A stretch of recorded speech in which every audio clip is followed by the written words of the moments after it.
The sacrament of confirmation is not just some ritual you go through on the side in your life. It has everything to do with who you are and why you exist.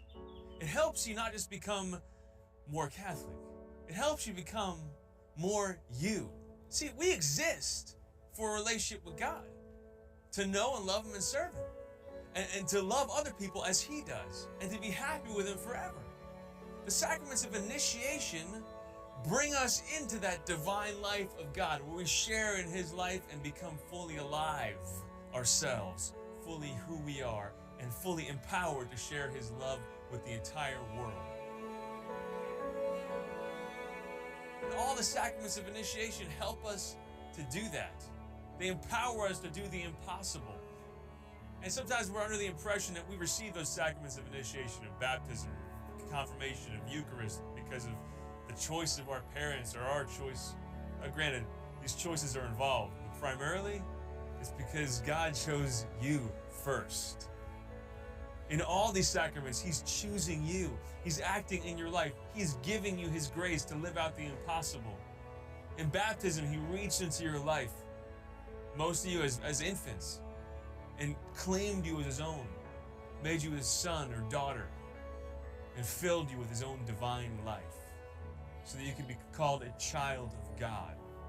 In the Eucharist, which is the culmination, the highest of all the sacraments, rightly called the most blessed sacrament, we become even physically one with God, who's substantially present in the Eucharist, who's there body, blood, soul, and divinity, and shares His very life with us, and gives us strength for our journey to heaven. In confirmation, which the Catechism calls the sacrament of Christian maturity, the grace that God gave you and started to give you in baptism is completed in you in a more full way, with a more complete outpouring of the Holy Spirit, with a strengthening of the 7 gifts of the Holy Spirit that you need to make you to be holy.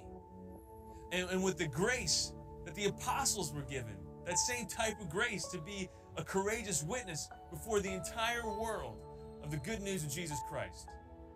Though you probably won't have to do it in the Coliseum, but in your lunchroom, in your football field, in the locker room, where your priest or youth minister, whoever isn't going, but God is sending you to be a witness in those places to do the impossible. And it's right that the Catechism calls it the sacrament of Christian maturity. You see, Christian maturity, it doesn't just have to do with age or with your own skills, your own knowledge of God. Christian maturity has to do with the grace that He equips you with to live out His divine life.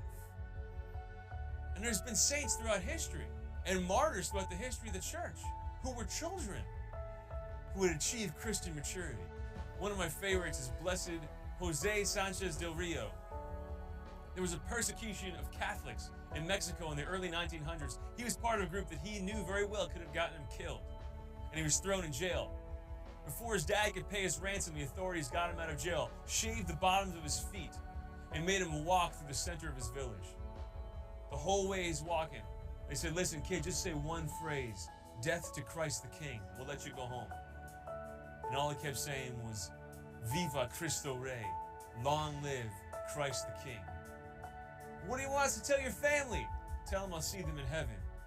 Long live Christ the King. Long live Our Lady of Guadalupe." They got him to the cemetery at the center of his village, held their bayonets up to him and said, "Listen, just say one phrase, we'll let you go home." His last act, he stretched his arms out like a cross and shouted at the top of his lungs, "Viva Cristo Rey." And then with his own blood, he made a cross on the ground and kissed it before he died. He was 14.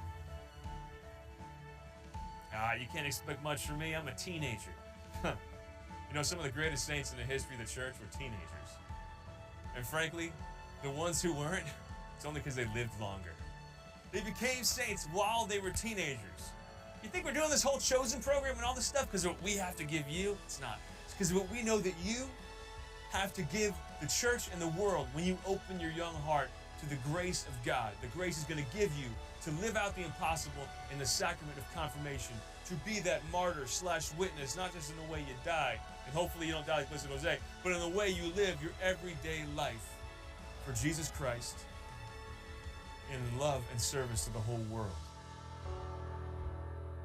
You know, it seems impossible to witness for Christ. It seems impossible to reach out to the kid in the cafeteria who Noah was sitting by. It seems impossible to be pure. And you know what? Gosh darn it, this whole thing is impossible. It's impossible to love your enemy. Just like it was impossible for the apostles. It's impossible for us if we weren't chosen. But it's not impossible for God. And that's why he gives us his grace, just like he gave it to the apostles to do the impossible. He gives us the grace of Christian maturity. He chooses us in the sacrament of confirmation.